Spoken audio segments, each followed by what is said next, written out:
Start.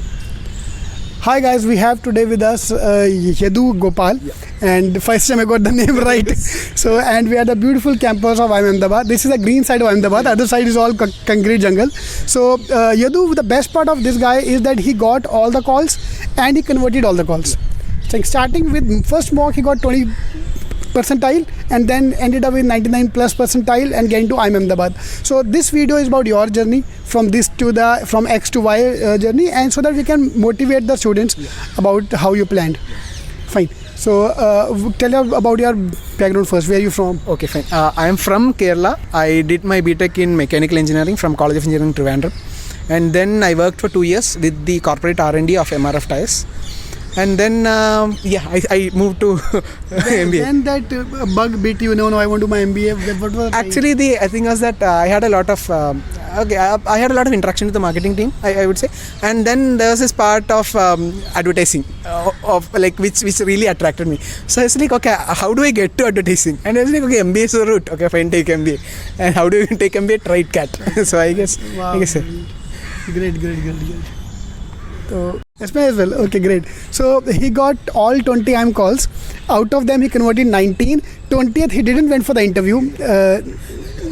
Indore he went for the, then converted SPJain, converted XLRI. Boss, you converted everything. I met a guy in IIM Bangalore. He also, whichever interview set for, he converted. And the one thing which I can find common between both of you is a smile. Always smiling and always confident about yourself. I think that worked for you as well. Maybe it has worked. I guess you have a positive attitude when you're speaking to people, because that always helps out. And then knowing your stuff, what you're speaking about, again is a critical parameter. Great. When I lost hope, or I would say when I started losing hope, was when my work pressure increased. So the problem is that when that happens, you can't cope up with both of it. So what I did was, I was religious in putting in the hours. So no matter what happened, I told myself that I have to put in the hours, and I started putting in the hours.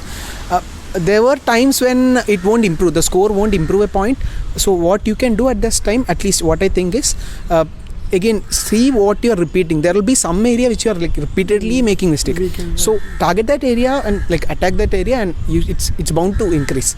That's what I think. Great. So one thing which I can feel, the consistent pattern of preparation was you are persistent in one area. Yes. If the things are not going right, you'll make sure it go right. Yes. So that's one very good advice he gave me, that gave to all of us, is that if you don't try to focus on everyone, you can't improve everything together. So pick up one by one. Yeah. So after coming home, so you used to spend 4 hours every day to studies. What was your average breakup? Like 4 hours, may say how many hours in one area? Suppose I'm weak in maths. Okay. So what was your plan at that time? Okay. Again, as I said, I'm weak in DILR. So what I did was, I used to spend like 2 hours in DILR and then one in quant and VARC. But then as time progressed, I had to switch this. You can't obviously stand. So what happened towards the end at least was that I started giving 1 hour to quant, 1 hour to DILR and 2 hours to VARC.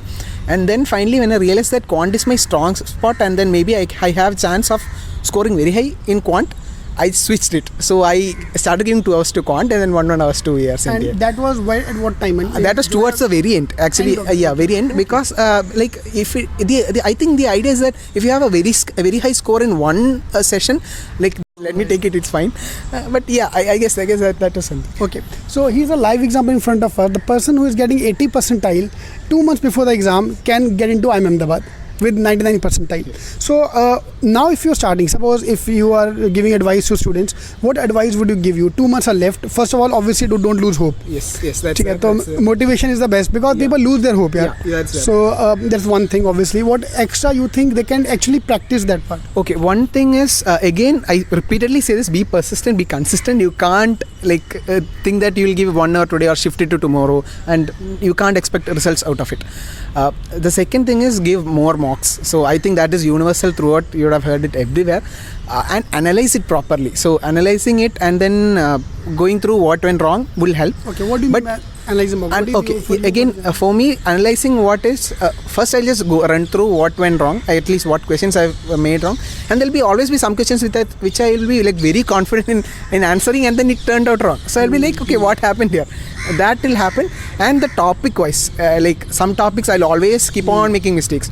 I still remember I kept on making mistakes in percentages for some reason, and I I like, okay, I'll just focus on percentages from now on. So I just focused on percentages, and that part also like kind of improved.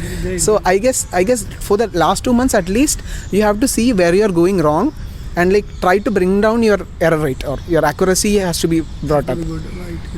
Great. Okay. So now if we talk about your mocks, you gave around 20 mocks and your target was 2 mocks every week. Yeah. And those are working. It's a very good way to do that as well. 2 mocks every day is a good strategy. Okay. So now if we talk about your converts now. So you converted all the calls you set for. So what was the thing which you think that everybody liked? During the GDP phases. Okay. First thing, okay, be positive, be smiling during the interview. That is like that goes universally everywhere. Second thing is know what you're speaking. Don't be vague, I guess, and don't be have knowledge on what you're speaking, what you're going to, or what you're thinking of speaking. So for example, if you're putting in your hobby as something you're going to speak, have knowledge in that. Say, okay, I like photography, so I had to like brush up on who are like the most famous photographers. What are their famous photos? So you know the camera as well. You need to know. Yes, obviously, yes. They'll ask what camera you are using, and they were also cross questioning on things like technology is coming up. So how do you think this will change? So how do you think that will change? And again, for the Ahmedabad interview, they made me take a photo. So I guess yeah, that photo of himself. No, he gave. Okay, actually, the prof gave me a phone, and there's this toffee thing that came, you know. So they asked me to take a photo. So I thought about it. I kept it in a different table. I like went down and I took a photo, and they were like very impressed with taking time out and doing that. So I guess that's something that worked in my favor. And again, I also write occasionally. So they were also asking like, who is your favorite writer? What genre you write? And they asked me to come up with a story right in the spot. So these are things which you have to be prepared for. So I guess yeah. For GDP that works. So that's one good advice. So if you have a hobby, so you have to brush up on the hobby as well. Yes. And we were earlier talking as well that if you can carry all those things with you, for example, you're a cartoonist, so carry all the cartoons, all the collectors you have made so with you. Yeah, for me it was like it is my IIM Calcutta interview where they asked why didn't you put any of your photographs with the certificates, and I was like, okay, you can put the photos, why didn't you think of it? And they were like I've seen people who are putting in photos, so why didn't you put it? So that's something I would suggest people to do. If you have something to show, then showcase it. Show it. Not just like, don't let it be just the certificates and all the achievements. I guess True. Okay. Now, when you were selecting, you got through all of them. So obviously, there was no question going to Lucknow when you are obviously converting Ahmedabad. But I'm assuming you might be having a second thought of going to C or B or A. Being a South Indian, obviously going toward your mummy might be very much happy if you go to Bangalore than coming to Ahmedabad. So what made you come to Ahmedabad? Okay, the confession here is that I wanted to go to Bangalore, kind of. Like when I was preparing, I was like, okay, I have this consistent score throughout.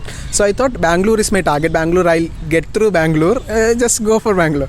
But when I converted Ahmedabad, this is like, okay, fine, what will I do now? So I started taking advices from people. So people were, this thing was that people said that IIMA has stood more like longer years than Bangalore, and so you'll have a rich alumni base. And second thing is people were just randomly saying that A or B anytime. So I was like, okay, fine, I'll take it. So I guess, I guess it was like a combination of people's advices and a kind of spontaneity, which Brilliant. Hopefully most of the students also have that kind of a choice to choose between A and B. So okay, now we'll start with your preparation. When you started the preparation, so obviously no one is born toppers. You have to give mocks and improve yourself. So what were the first mock scores, if you remember, and how you felt? For me it was that when I first took the mock, it was around 20%. And 20% of mock overall score. Oh. And then I have to stop it. 20% in the first mock, and then I got a negative in DILR. I still remember that. DILR negative mark. So those who think नहीं हो सकता, तुम्हारे सामने example है. So I guess that works out. Like, don't get like it's my first mock. Like, I can't expect anything. And I was like, I got a scale. Like, to what extent I have to improve. So I guess that is kind of demotivating. But then when you look at the overall picture, when you take like 2-3 mocks, you see that there's like a significant jump in each mock. So it is like, okay, that might work. And there might also be a point where you get stuck. Your score might not improve beyond a point. So that is where. And when that happened to you? I guess that is around 70 to 80, that range. Yeah, that just got stopped. And which month was that? That again, I had like maybe 5 months to the exam. Okay. Sometime around that. It was not at all improving. Like 2-3 weeks, it just consistent at that score. So I was That's why people leave. yeah. So I was like, why is this happening? Because till now it was like linear, and then it just stopped. So what I did was I just like when you are analyzing again, this point I keep bringing up. See the areas which you are like consistently making mistakes. There will be areas which are consistently making mistakes. For me, it was percentages. So in QA, and then improve on that. So that actually brings the whole level to a whole score to a different level. So I guess yeah.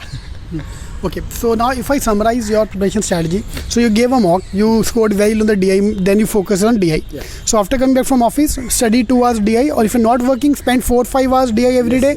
You will see the scores improving in the next 1 week. Yes. Yeah, at least 2-3 mocks will start fixing the scores improving, and then you move to other area. So by the time you'll find some other area, weak area, and you'll improve that area. Brilliant. That's a very good strategy. You can easily apply for.